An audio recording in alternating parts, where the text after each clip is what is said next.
Olá, sejam muito bem-vindos. Começa agora mais um bate-papo das 6, aqui na Rede Sim de Televisão, canal 16.1, em todo o estado. Essa é da Terra. Lembrando que toda quarta-feira debatemos um tema sobre medicina e hoje o nosso tema é diabetes e doenças cardíacas.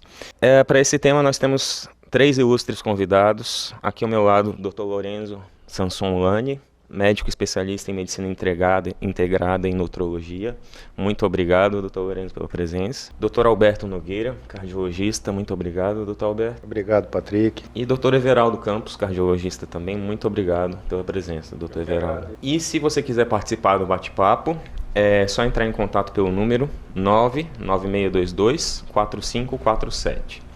Antes da gente começar o bate-papo sobre esse tema tão importante, eu gostaria de lembrá-los que sexta-feira agora, dia 2 de julho, acontece a inauguração do nosso Linhares Medical Center, o novo Hospital do Espírito Santo, que já nasce com a proposta de uma alta complexidade em atendimento médico, em assistência médica, uma alta qualidade em assistência e com o intuito de ser uma referência para o norte do estado e toda a região.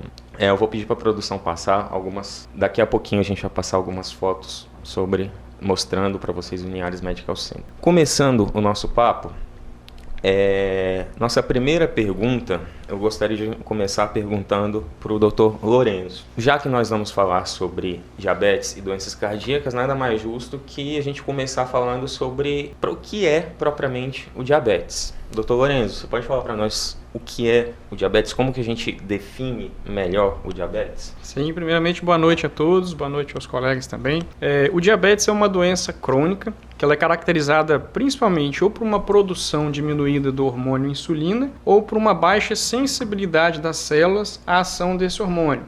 Existem aí algumas classificações do diabetes, e as duas principais são o diabetes tipo 1 e o diabetes tipo 2.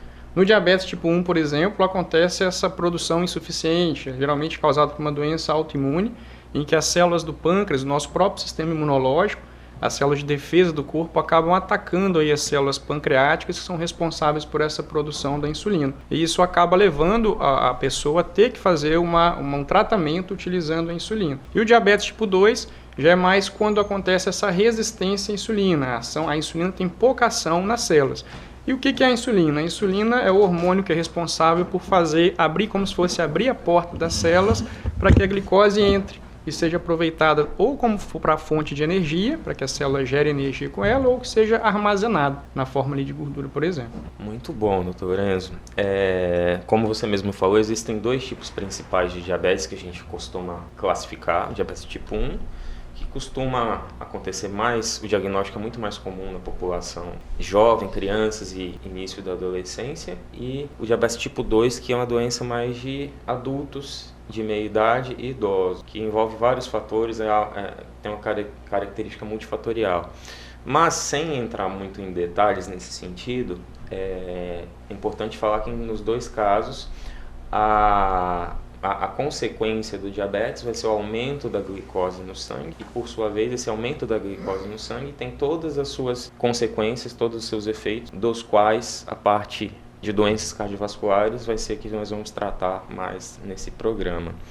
E continuando, Dr. Alberto, a partir de quando que a gente tem que começar a investigar, a rastrear o diabetes, que a gente sabe, só um dado muito importante, é uma doença a princípio silenciosa, assintomática. A partir de quando que a gente tem que investigar?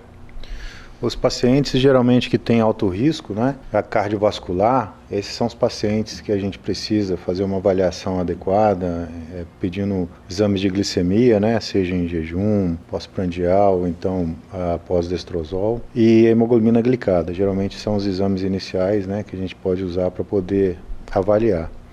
E os pacientes que têm doença cardiovascular, justamente pelo que você falou, né, pelo alto risco cardiovascular que essa doença traz, todo doente que já tem uma doença cardiovascular, né, seja ela doença aterosclerótica coronariana, já teve infarto, ou que já teve derrame, ou então doença vascular periférica, né, um entupimento de artérias periféricas, insuficiência cardíaca, fibrilação atrial, todos esses pacientes eles devem fazer uma avaliação inicial laboratorial em busca do diagnóstico do diabetes, né? E a gente também ficar de olho em relação a alguns sintomas, mas aí geralmente os sintomas só acontecem quando a diabetes está muito descompensada e já tem muito tempo, né? Exatamente, uma doença, como você bem falou, silenciosa, e que quando já só traz algum sintoma, ou quando já está muito avançado, ou quando já tem suas consequências para vários órgãos-alvo que a gente fala. Inclusive, um dos principais órgãos-alvo é o coração. E o coração no sentido de não só doenças cardíacas propriamente ditas. Apesar do nosso tema, nosso título ser doenças cardíacas, o diabetes a gente sabe que é um grande fator de risco para as doenças cardiovasculares em geral, que é um conceito mais amplo que envolve não só doenças cardíacas. E aí eu queria que o Dr. Everaldo explicasse para nós o que está incluído nesse conceito amplo de doenças cardiovasculares que tem o seu risco tão aumentado em pacientes diabéticos?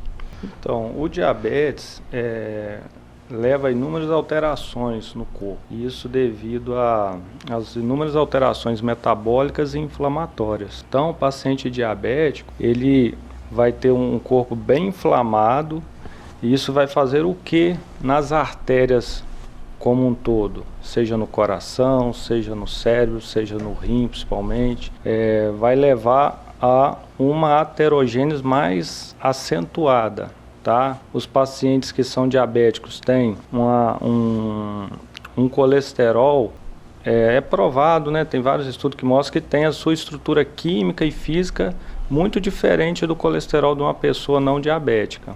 Então, são partículas de colesterol mais aterogênicas, tá? E que faz com que essa aterosclerose desenvolva de forma mais rápida. E aí acaba que no paciente diabético, o endotélio é cheio de microlesões. Isso facilita a penetração desses lipídios. E aí vai se aumentando a placa de gordura, né? Nas camadas dos vasos, e juntamente com isso pode chegar a um determinado momento que essa placa pode se romper, e aí que vem as complicações, tá? Essa placa vai aumentando, pode se romper, e o organismo ele ativa plaquetas, e é tipo o mecanismo quando a gente tem uma ferida na pele, né? Tá sangrando, vem plaqueta para fazer hemostasia. Essa plaqueta vem para agir ali, se amontoa e oclui totalmente o vaso. No cérebro vai causar o AVC, né, que é o acidente vascular cerebral. No coração, nas coronárias, né, que são as artérias, vai levar ao infarto agudo do miocárdio, né? E também tem as doenças arteriais periféricas, né, onde vão ter essas mesmas lesões nos membros que podem levar a consequências sérias como amputações, né? Então é uma doença assim bem prevalente.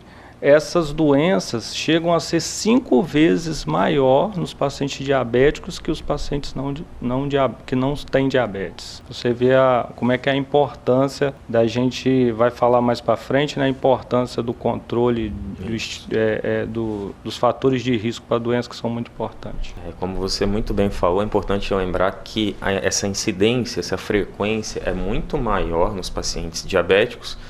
E não só com relação à frequência, quanto também, como a gente vê muito, a gravidade tende a ser maior nesses pacientes diabéticos em relação aos não diabéticos. Então, daí toda a importância da gente cuidar e controlar bem, como a gente vai falar mais para frente. Mas a gente sabe, na nossa rotina do dia a dia de consultório, de hospital, que o diabetes não vem sozinho. Sempre, como o Alberto já bem colocou, existem as comorbidades, os outros fatores de risco associados ao diabetes, e que muitas vezes compõem um conjunto de alterações que muitas vezes a gente costuma denominar de síndrome metabólica, que são os pacientes que têm alterações glicêmicas de resistência insulínica, como o Lorenzo bem colocou, e com outros fatores associados. Eu queria que o Lorenzo conversasse, explicasse para nós um pouquinho sobre a síndrome metabólica. Então, a síndrome metabólica, que aí são um conjunto de sinais e sintomas que aumentam em muito o risco de doenças cardiovasculares. Entre eles, por exemplo, a obesidade. A gente consegue aferir através principalmente da circunferência abdominal, principalmente um aumento de gordura visceral, que é aquela gordura um pouco mais perigosa, que tem um fator de risco mais aumentado para as doenças cardiovasculares, A gente avalia a circunferência abdominal, tem valores diferentes entre homens e mulheres. A hipertensão arterial também é um fator de risco, faz parte também desse conjunto de sintomas e de sinais da síndrome metabólica. Também um aumento da glicemia, um paciente que já está no estágio de pré-diabetes ou mesmo diabético, e a dislipidemia, que é um descontrole das taxas ali de colesterol, principalmente de HDL e de triglicerídeos. Fazem parte desse conjunto de sinais e sintomas que agravam e dão mais chance do paciente apresentar risco cardiovascular. Muito bom. Então é sempre bom a gente lembrar que na imensa maioria dos casos o diabetes não vem sozinho, ele vem acompanhado de outros fatores, outras doenças e outras comorbidades e outras alterações do estilo de vida, muitas vezes, dos pacientes que precisam ser corrigidas para que a gente consiga um tratamento adequado do diabetes, das demais comorbidades e, consequentemente, uma diminuição desse risco de doenças cardiovasculares em geral.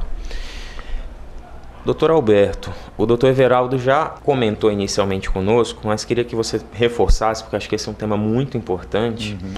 Por que os pacientes diabéticos têm essa maior chance de desenvolver essas doenças cardiovasculares? Que, só reforçando o que o Everaldo falou, não é só doenças cardíacas, claro, infarto, o AVC, acidente vascular cerebral, o derrame cerebral também está incluído, e as doenças periféricas, incluindo oclusões arteriais, deficiência de circulação e muitas vezes com necessidade de amputação. Por que os diabéticos têm mais chance de desenvolver essas doenças? O Everaldo realmente tocou bem no assunto, né, sobre a aterogênese, né? A aterogênese é a formação de placas de gordura dentro das artérias do corpo. E isso, a maior complicação cardiovascular do diabetes está relacionada à aterogênese. Exatamente. A essa formação de placas de gordura. E essa formação de placas de gordura traz consigo o risco de infarto do miocárdio, de acidente vascular cerebral isquêmico, né? A doença vascular periférica, que é a presença de placas de gordura ocluindo o trânsito do sangue nas artérias periféricas do corpo, né?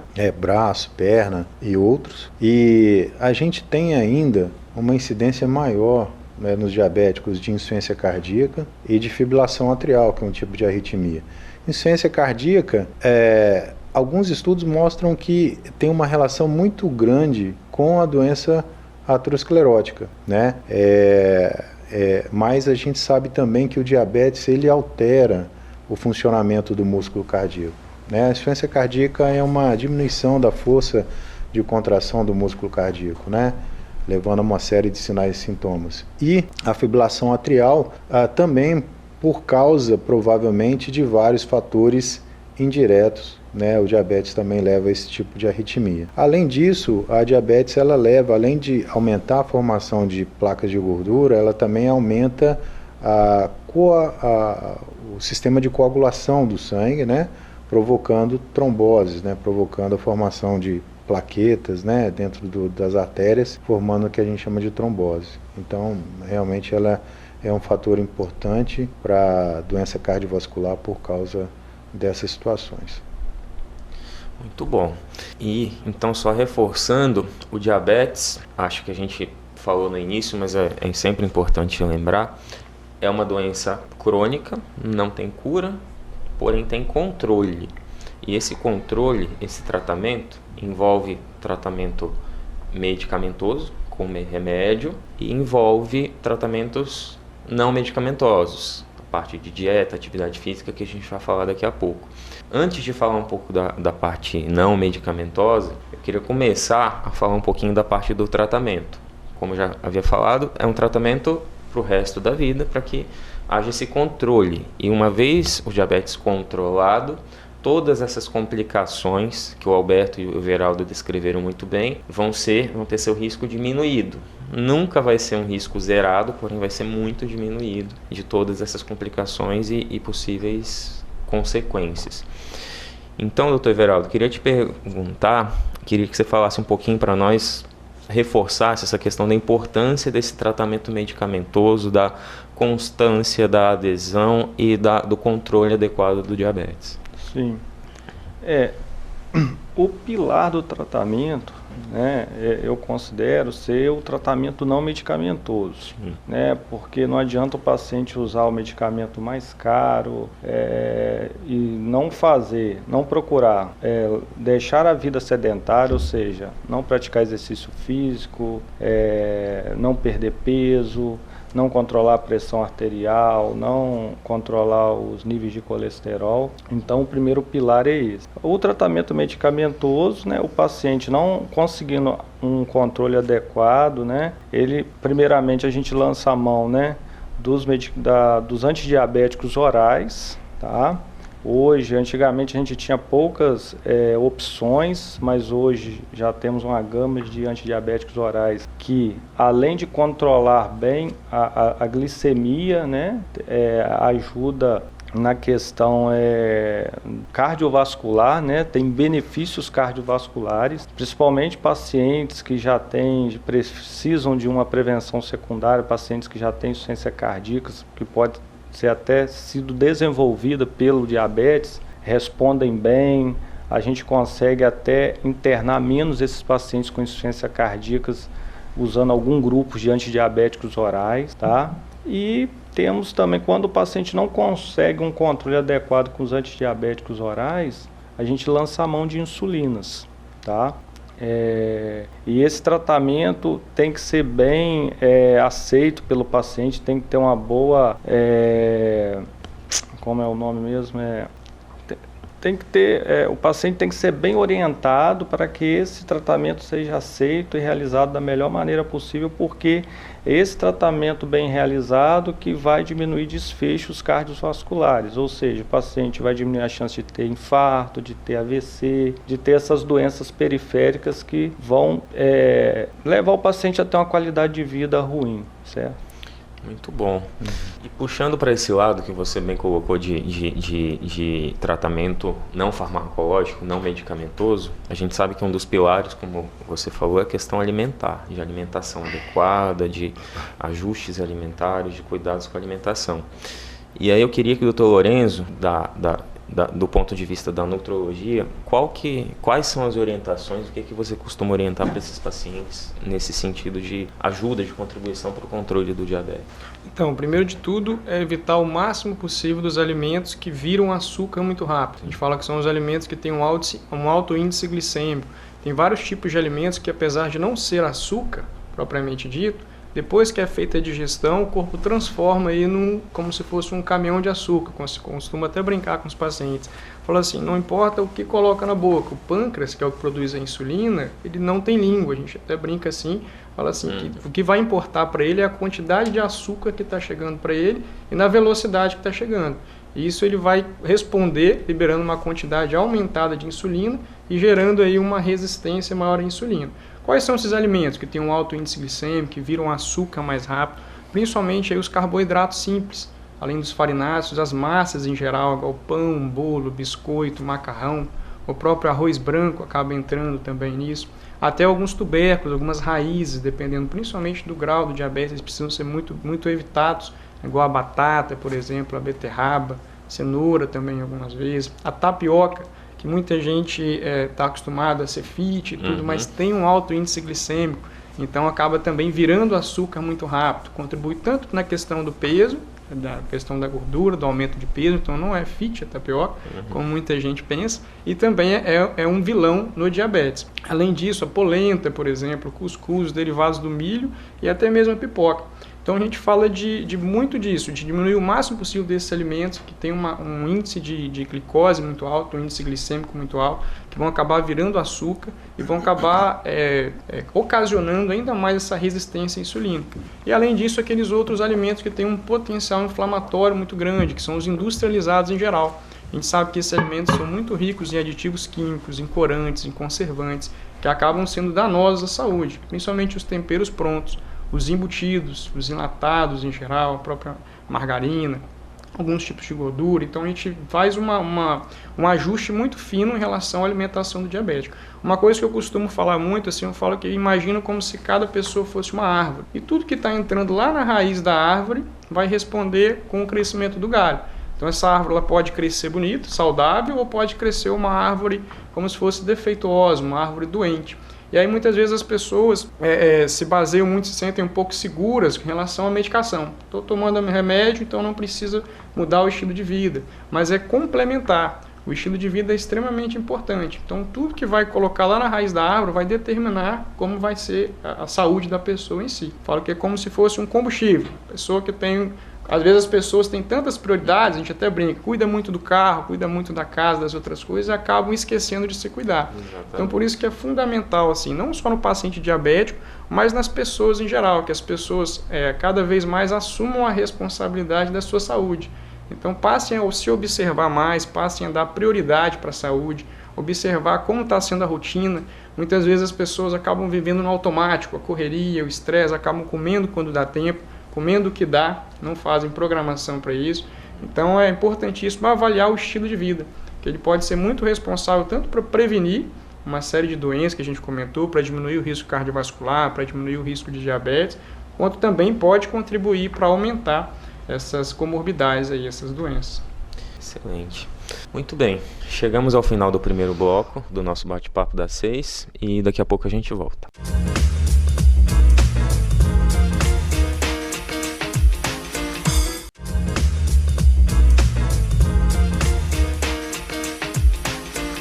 Olá, muito bem-vindos ao segundo bloco do nosso bate-papo das 6.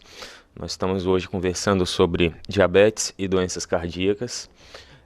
Como vocês já devem ter visto agora no final do intervalo, e eu já reforcei no início do nosso programa, agora dia 2 de julho, às 9 da manhã, haverá a cerimônia de inauguração do Linhares Medical Center, o novo Hospital do Espírito Santo, que, como eu já havia falado, ele nasce já com uma proposta de alta complexidade em assistência médica e altíssima qualidade em assistência, mais de 100 leitos já nessa primeira fase. E a partir do dia 2 de julho ele já vai estar em seu pleno funcionamento para a população de Linhares e toda a região do norte do estado e arredores. A partir do dia 2 de julho. Bem, voltando ao nosso papo, como a gente tinha falado no final do último bloco, o Dr. Lourenço estava falando sobre questões de alimentação para pacientes diabéticos, e eu ia até comentar com você, Lourenço, um detalhe que eu acho que é importante a gente reforçar. Você falou muito bem essa questão de muitos pacientes às vezes acham, os legumes, os tubérculos, acham que a batata, o inhame, a abóbora, o aipim, a mandioca são de certa forma inocentes por serem vegetais, mas para um diabético, é o que você falou, tem alto índice glicêmico e não são tão inocentes assim. E acho que isso também é válido para algumas frutas, que muitos pacientes, eu converso muito, eu vejo muitos pacientes que comem frutas de meio que à vontade, que eles falam. Eles comem várias frutas durante o dia com aquele pensamento, estou comendo fruta, é saudável, posso comer à vontade, e a gente sabe que não é bem assim. Exatamente, é aquilo que a gente brinca, né? Que o pâncreas não tem língua, então não importa de onde está vindo esse açúcar, importa a velocidade e a quantidade de açúcar que está vindo. É claro que as frutas têm os inúmeros benefícios lá dos fitoquímicos, as vitaminas, mas para os pacientes com diabetes é necessário ter um cuidado maior, inclusive no consumo de frutas. E algumas frutas elas viram açúcar com mais facilidade. As frutas principais, a uva, por exemplo, a manga vira açúcar com muita facilidade. A própria banana, tem que ter uma moderação no consumo de banana. E as frutas permitidas, por exemplo, a maçã, a pera, a goiaba, o próprio coco seco, também é uma fruta que dá para usar, o abacate. Então já existem essas outras frutas, o kiwi, o morango, que são permitidas, que elas viram açúcar com menor facilidade, vamos dizer assim. E é muito importante também ressaltar que é importante usar as frutas, essas frutas permitidas e não o suco. Mesmo o paciente que muitas vezes coloca lá o suco, usa ali às vezes uma grande quantidade de suco ao longo do dia, pensando que está saudável também, muitas vezes até sem açúcar, usam adoçantes e tudo, mas lembrem que tem esse açúcar da fruta. E lá para o pâncreas não vai importar de onde está vindo o açúcar, ele vai ocasionar, vai agravar e pode aumentar a chance do paciente apresentar o diabetes. Bom, é importante a gente salientar isso, que, como você bem falou, nosso pâncreas, gostei desse termo, o pâncreas não tem língua e nem todos os alimentos são tão inocentes, por mais que sejam frutas e vegetais e tubérculos e legumes. Enfim, continuando nosso papo, falando um pouquinho agora, a gente falou bastante sobre tratamento não farmacológico, não medicamentoso.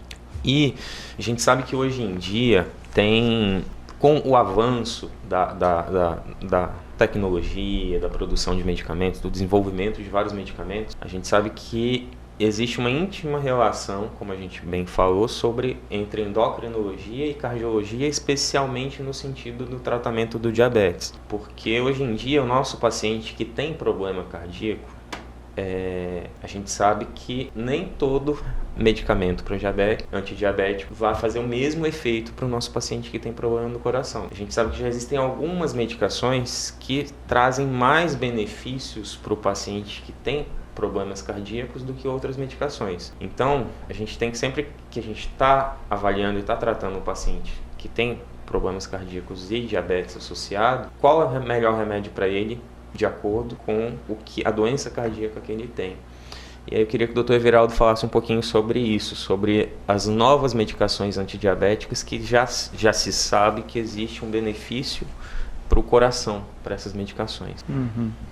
Então, vários estudos, né, surgiram, né, nos últimos anos, né, mostrando um benefício principalmente dos inibidores do SGLT2, né, que principalmente nos pacientes, né, como você falou, de insuficiência cardíaca, são pacientes que usam já uma gama de medicamentos, tá? Ele sendo diabético, né, ele tem maior chance de vir a ter internação hospitalar e se descompensa muito fácil. Então, esses novos antidiabéticos, no caso a gente tinha um exemplo, né, acho que posso falar aqui, né, a dapaglifosina, né, no estudo EMPA-REG, foi muito bem mostrado a evidência dela, diminuindo assim mais de 30% a internação de pacientes com insuficiência cardíaca, né, sendo diabéticos. Então, assim, veio a somar muito, né, então, assim, às vezes a gente até fica, né, naquela, né, de tratar o paciente diabético no consultório, né, porque saiu tantos estudos, a gente aprendeu muito nesses últimos anos, né, porque a cardiologia acho que entrou de cabeça assim junto à endocrinologia, mas a gente sabe que tem um endócrino para tratar esses pacientes e a gente acaba encaminhando, mas também a gente tem que ter o conhecimento para poder está orientando e acompanhando o tratamento desses pacientes. Bom, e como você bem falou, os inibidores de SGLT2, que falando os nomes comerciais, acho que a gente pode falar, o Jardiance e o Forxiga são os principais. E a gente sabe que hoje em dia essas medicações têm uma proteção, elas protegem tanto o coração dos pacientes diabéticos quanto os rins dos pacientes diabéticos. Então, assim, a gente sabe que os principais órgãos alvo do diabetes, que o diabetes pode acometer, são dois dos principais, o coração e os... Então, são medicações que vieram com o intuito de tratar o diabetes, que já foram lançadas, já tem aí 8, 9 anos, mas que nesses 8, 9 anos de uso, já se viu que elas não só tratam diabetes, como também protegem o coração e os rins desses pacientes. Então, é algo extremamente valioso, extremamente benéfico para esses pacientes. E essas medicações são comprimidos, que muitas vezes a gente consegue livrar o paciente de precisar de insulina por algum tempo, com a associação dessas medicações. Então, como você bem falou, Everaldo, é um avanço extremamente importante nesse sentido. Mas nem todo o tratamento do diabetes é só de comprimidos. Existem também outras formas de tratamento. E aí eu queria que o Dr. Alberto só explicasse para nós quais que são os tipos possíveis de tratamento para o paciente diabético. Sim. A gente já falou então de uma coisa importante, que são tratamento não medicamentoso, né, em relação à modificação de hábitos de vida, não é isso? O Dr. Everaldo falou aí um pouquinho sobre os antidiabéticos, né? A gente tem as insulinas também, que são medicações aplicadas geralmente subcutânea, que vão fazer o efeito que a insulina produzida pelo pâncreas faz, né, na maioria das vezes. E geralmente ela é usada em último caso quando os antidiabéticos orais falham, junto com as modificações de hábito de vida, né? Ou quando eles não são tolerados, não é isso? E a gente tem também um tratamento que até um tempo atrás aí foi controverso, que é a cirurgia, né? Que a gente chama de cirurgia bariátrica, né? Mas hoje em dia já está sendo feita para poder, não só para emagrecer, mas também para controlar o diabetes. A gente vê que realmente é uma opção muito boa dentro de dentro de determinadas indicações bem feitas, né? E basicamente são esses tratamentos que eu conheço. Se os colegas aí tiverem alguma outra sugestão. Perfeito. Não, tá ótimo isso aí. Muito bem, Alberto. E a gente sabe, só voltando um pouquinho da parte não farmacológica, voltando um pouquinho para a parte do tratamento não medicamentoso, a gente estava conversando aqui no intervalo, alguns pontos interessantes que acho que é importante a gente salientar. Por exemplo, o paciente diabético pode e deve fazer atividade física. Uma atividade física rotineira, regular, melhora a resistência insulínica, melhora a resposta ao tratamento e melhora, consequentemente, o controle do diabetes e das demais comorbidades. E aí eu queria que o Lorenzo falasse um pouquinho para nós sobre quais são as recomendações, o que você costuma falar para os pacientes diabéticos sobre atividade física. Então, o ideal é que, primeiro de tudo eu falo, comece a fazer. Essa é a primeira coisa. Eu acho que também uma das funções nossas, além da gente explicar a questão do diabetes, o tipo de tratamento, é buscar envolver e conseguir conciliar estratégias para que o paciente tenha uma boa adesão a essa mudança do estilo de vida. Igual eu falei anteriormente, as pessoas acabam entrando muito no automático, né? A rotina acaba consumindo muito tempo das pessoas. E aí é nessa hora que é preciso, como se fosse enxergar de cima, fazer uma autoanálise para observar como é que está sendo a alimentação, como é que está sendo a prática de atividade física. A queixa muito comum é que falta tempo, por exemplo. Mas uma atividade física ali de meia hora, pelo menos de meia hora, durante 3 a 5 vezes por semana no ritmo moderado, já tem vários estudos que comprovam aí que tem um benefício muito grande. E essa meia hora pode ser às vezes num sábado, num domingo, no momento que o paciente tem mais tempo, não na rotina estressante do dia a dia, e mesmo se não der meia hora, que comece devagar. Uma coisa que eu falo muito é que o feito é melhor do que um perfeito não feito. Então muitas vezes as pessoas esperam um momento perfeito, vou esperar estar em outro emprego, vou esperar ter mais tempo, vou esperar conseguir sair mais cedo do trabalho, vou esperar comprar um tênis X, morar do lado da academia. Então estão sempre esperando um momento perfeito e acabam deixando de fazer. Passam anos e anos e a pessoa não muda o estilo de vida. Então comece no que dá, às vezes consegue 15 minutos por dia, mas se programe. Isso é muito interessante, tanto na parte da atividade física quanto na parte da alimentação. Uma estratégia fundamental é programação. Eu brinco muito sim com os pacientes de tirar 1h30, por exemplo, de um final de semana para ganhar os 7 dias da semana. Seja na parte alimentar, quanto na parte de programar o dia a dia, programar a rotina. Por exemplo, essa 1h30 já é hora de ir no supermercado, já comprar tudo que vai precisar durante a semana, para não cair na terça, na quarta noite, por exemplo, e não ter o que fazer, acabar pedindo um lanche, pedindo uma pizza, entrando aí nessa rotina alimentar que não é muito saudável, e aí já fazer todos os preparados nesse final de semana, por exemplo, um tempo curtinho, que vai acabar ganhando muito em saúde, por exemplo, ganhando muito na alimentação durante a semana toda. Então a prática de atividade física, pelo menos uma prática moderada, meia hora de 3 a 5 vezes por semana, já é um bom começo, já tem um efeito muito positivo. Se não der para fazer isso, faça o que dá, faça o feito, como a gente falou. Exatamente, existe uma recomendação, mas é melhor fazer algo do que não fazer nada, com certeza, sem dúvida. Muito bom. Dr. Alberto, como você já falou um pouco no começo, eu queria só reforçar agora, a gente sabe que a partir do momento que o paciente tem diabetes e tem os outros possíveis fatores de risco que você comentou, a gente tem que ficar mais, vamos dizer assim, um pouco mais atentos, nós temos que ficar um pouco mais atentos sobre esses pacientes, sobre o risco que eles têm de desenvolver essas doenças cardiovasculares. É o que a gente chama na medicina de prevenção primária. Prevenção para que o paciente que nunca teve nenhum evento, nenhuma doença cardiovascular documentada, apresente alguma doença. Como que a gente precisa agir e falar e explicar e a nossa conduta nesses pacientes para prevenção primária? Prevenção primária é extremamente importante hoje em dia, né? Isso aí. Porque a prevenção primária, para que as pessoas entendam, é aquele paciente que não teve nenhum problema cardiovascular e quer prevenir que tenha o primeiro evento. Então, na maioria das vezes o paciente vai com a vontade, né, de evitar esses problemas, né? Nunca teve nenhum problema e precisa evitá-los. E o diabetes é uma doença em que ela traz um risco muito grande. E a gente sabe também que o paciente que tem um diabetes, ele quase que chega a ser uma prevenção secundária.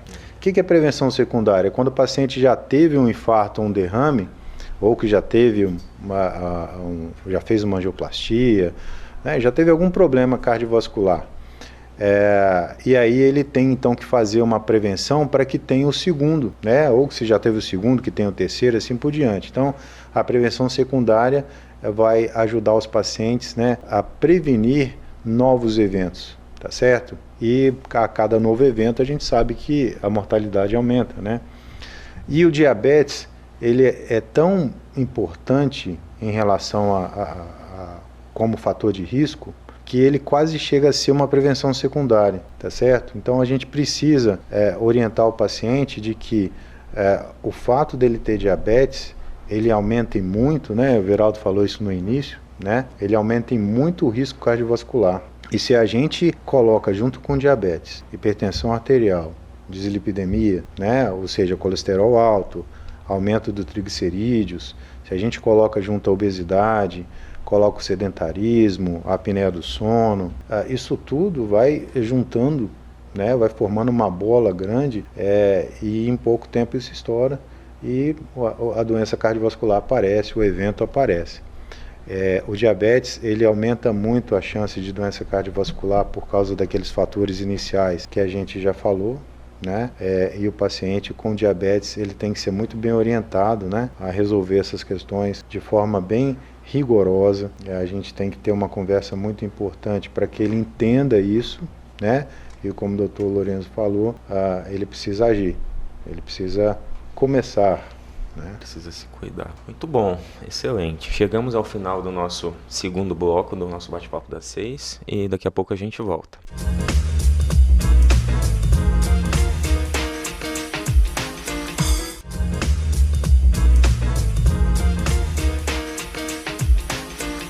Olá, muito bem-vindos ao nosso terceiro bloco do Bate-Papo das 6. Hoje o tema é diabetes e doenças cardíacas. E continuando aquele assunto do final do último bloco, sobre a questão de prevenção. Como o Alberto bem falou, a gente tem a prevenção primária desses pacientes, que é o nosso principal objetivo, que é evitar que eles tenham alguma doença cardiovascular, evitar o primeiro evento. E é importante, muito importante, que a gente muitas vezes precisa enfatizar, precisa demonstrar todo esse risco, que muitas vezes o paciente chega para nós, não está sentindo absolutamente nada. Lembrando que o diabetes, e a hipertensão e a dislipidemia, por exemplo, são doenças a princípio totalmente silenciosas. E a gente precisa convencer esse paciente de que o colesterol dele não está, pelo fato dele ser diabético, por exemplo, como o Alberto bem falou, ele já tem um risco aumentado. Então eu já tenho que ter um cuidado muito maior com o colesterol desse paciente. Então muitas vezes o paciente olha no valor de referência do exame, mas meu colesterol está normal. Só que para um paciente diabético que tem um risco aumentado, como o Alberto bem colocou, o colesterol não é naquela faixa normal, a gente tem que ter um cuidado muito maior. Mas existe o que a gente chama de prevenção secundária, que é mais importante ou tão importante quanto a primária, que é quando o paciente já teve algum evento, já tem alguma doença cardiovascular e que a gente precisa ter os cuidados maiores ainda de controle e de tratamento da doença e de todos os fatores que geraram essa doença. Eu queria que o Dr. Everaldo falasse um pouquinho para nós sobre essa questão da prevenção secundária. O que acontece? O diabetes instalado, né? O paciente que já teve esses eventos cardiovasculares, tipo o AVC ou infarto ou alguma doença arterial periférica, a chance dele desenvolver, de ter de novo um novo evento é muito maior. Então é importante ele continuar a sua mudança de estilo de vida, ou seja, aderindo à dieta adequada, deixando o sedentarismo de lado, perdendo peso, fazendo o controle adequado da hipertensão arterial, fazendo o controle adequado do colesterol, né? Para que essas chances reduzam. Então é muito importante, quando o paciente tem o primeiro evento cardiovascular, o médico que avaliou, né, o cardiologista, já vai ter feito umas séries de orientações quanto à mudança de estilo de vida e também vai ter passado algumas medicações para controlar a hipertensão, para controlar o colesterol. Então, é de suma importância que esses pacientes aderem tanto à mudança de estilo de vida quanto às medicações e orientações que o seu médico cardiologista receitou e orientou a fazer uso. Excelente. Como você bem falou, o risco de quem teve uma doença, um evento cardiovascular, é muito maior de ter um segundo evento. Então a gente tem que tomar um cuidado redobrado nesse sentido, tanto nas medicações, no controle do diabetes e das demais doenças e no estilo de vida desses pacientes. E aí eu queria que o Dr. Lourenço falasse um pouco mais para nós sobre esses pacientes diabéticos com doença cardiovascular estabelecida ou não, mas principalmente os que já tiveram doença estabelecida. Quais são, muitas vezes, essas mudanças do estilo de vida que não estão, vamos dizer assim, em primeiro lugar quando a gente pensa nesse cuidado, mas que são indispensáveis para esses pacientes? Então, tanto para esses pacientes assim quanto para os pacientes que querem prevenção da saúde, que querem promoção da saúde, querem melhorar a qualidade de vida como um todo. A gente fala como se a saúde fosse um prédio sustentado por alguns pilares, algumas pilastras. Que aí entra nessas pilastras e a alimentação, igual a gente comentou, a importância de evitar esses alimentos que viram açúcar muito rápido, de alto índice glicêmico, os farináceos, as farinhas brancas em geral, os alimentos industrializados, igual a gente falou aqui, os sucos mesmo, e até alguns tubérculos, no qual a gente falou alguns tipos de fruta que esses pacientes diabéticos devem evitar. Além disso, a parte da atividade física, como a gente bem comentou, de tentar iniciar, de se programar, o paciente organizar a sua rotina para entender a atividade física, entender a mudança alimentar como um remédio também, como a importância dele assumir a responsabilidade da própria saúde. Por mais que o médico oriente, por mais que a gente orienta os pacientes, eles precisam entender que eles serão os maiores beneficiados disso tudo. Então é a saúde deles, que é um bem muito precioso, que às vezes está tão envolvido com outras coisas do dia a dia, com o trabalho, com a casa, com os filhos, com tantas outras prioridades e acaba esquecendo do bem maior que é a saúde. Além da atividade física e da alimentação, tem também o sono. O sono é importantíssimo no cuidado da saúde. Durante o sono, nosso corpo como se fizesse uma limpeza, como se fizesse uma manutenção da máquina. Uma série de hormônios é produzido. Então é importante ter um cuidado redobrado com a qualidade do sono, preparando ali, evitando perder tempo, perder noites de sono, ou então que a noite de sono fique mais curta, por exemplo, ficando no celular até mais tarde, assistindo coisas que às vezes nem são tão importantes assim, fazendo um processo que a gente chama da higiene do sono, que é preparar o corpo para dormir, para aquele horário de dormir, evitar café também, principalmente depois de alguns horários, depois de 3 horas da tarde, por exemplo, o excesso de cafeína também pode contribuir na questão da hipertensão, agravando ainda mais o risco desses eventos cardiovasculares. Alguns tipos de pré-treino, muitos pacientes acabam usando pessoal sem um acompanhamento médico, por exemplo, uso pré-treino com elevadas concentrações aí de cafeína, de algumas outras substâncias estimulantes que também contribuem na questão do evento cardiovascular. Então, ter esse cuidado com o sono, evitar que o quarto seja totalmente escuro. Às vezes são detalhes pequenos, mas que fazem muita diferença naquela pessoa que tem uma insônia, por exemplo. Então, ter um cuidado redobrado nessa questão do sono, fundamental. A outra questão é a hidratação. O paciente buscar se hidratar. Por mais que não tenha sede, por mais que seja corrida a rotina, consiga uma garrafinha, use ali uns aplicativos hoje de celular para que consiga fazer uma ingestão adequada de líquidos durante o dia de água, também é fundamental na saúde, e ter esse acompanhamento médico de perto. A gente sabe que um paciente diabético, um paciente com doenças cardiovasculares, ele precisa de um acompanhamento realmente multidisciplinar, das várias especialidades, e principalmente também que ele assuma esse compromisso com ele mesmo, de mudar o seu estilo de vida. Muito bom. Dr. Alberto, rapidamente, só o Dr. Lourenço falou, para nós um dado muito importante, essa questão da atividade física, que os pacientes precisam, é importante tanto para quem nunca teve nenhuma doença cardiovascular, quanto quem já teve. Nosso dia a dia, que é mais comum e é muito frequente, pacientes que tiveram infarto do coração, infarto do miocárdio, e chegam para nós com receio de fazer exercício, de fazer atividade física. Qual que é a orientação eles podem, em quanto tempo, como que reinicia, qual que é a orientação que você dá para esses pacientes? Especificamente em relação ao infarto do miocárdio, né, a gente precisa dar um tempo para o coração cicatrizar, vamos dizer assim, né? Afinal de contas, o infarto é a perda da musculatura, de parte da musculatura do coração por causa de na maioria das vezes, de uma oclusão de um vaso sanguíneo coronário. E aí a gente precisa, então, de pelo menos uns 40 dias, né, de evitar atividades físicas intensas, né? E o paciente, ele pode sim começar a fazer uma atividade física, que é uma caminhada. Até mesmo o Dr. Roberto Calil, né, lá de São Paulo, ele já falou que o melhor exercício para ele é a caminhada. Por quê? Porque é fácil, a gente caminha dentro de casa, caminha ao redor de casa, caminha na rua, pode caminhar na esteira. E o paciente pós-infarto, ele pode caminhar também. É claro que, guardadas as proporções, né, comece a caminhar devagarinho e, depois disso, sempre em contato com o seu médico cardiologista ou profissional que esteja o amparando, né, que ele vá fazer uma reabilitação cardiovascular. O que é isso? É um programa em que ele vai começar a fazer uma atividade física específica, sempre adequando aquele momento em que ele está, né, principalmente levando em consideração o quadro cardiológico dele pós-infarto com a atividade física requerida. Né? Então ele tem que estar sempre orientado, e isso não só com o médico cardiologista, mas com a fisioterapeuta, enfermagem, educador físico, né? Nutricionista, né? Isso tudo tem que estar junto para que ele consiga uma boa orientação para uma recuperação adequada. Mas uma caminhada leve, isso aí não vai fazer mal a ninguém. Com certeza. E sempre, né, vai ser muito bom. Pacientes graves, né, eu lembro dos programas de transplante cardíaco, né, que a gente via muito. Esses pacientes, eles jogam vôlei, esses pacientes, eles fazem várias atividades, né, e a atividade física não é ruim para o coração, ela é boa. Excelente. Muito bom. Chegamos ao final de mais um Bate-Papo das 6. Lembrando que o programa reprisa amanhã às 6 da manhã e no domingo às 16 horas. Gostaria de agradecer ao Dr. Lorenzo pela presença. Muito obrigado, Dr. Alberto. E muito obrigado, Dr. Everaldo.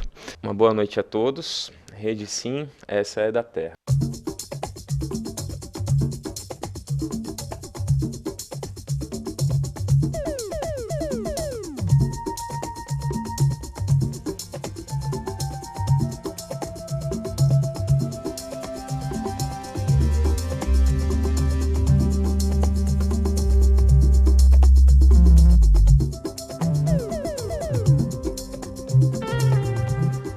Bate-Papo das 6. Oferecimento Uniscan, diagnóstico por imagem. Rio Doce Radiologia. Unicor. Conquiste e proteja seus bens com a Pagoto Corretora de Seguros e Consórcio. Seguro e consórcio de tudo para todos. Peça sua cotação.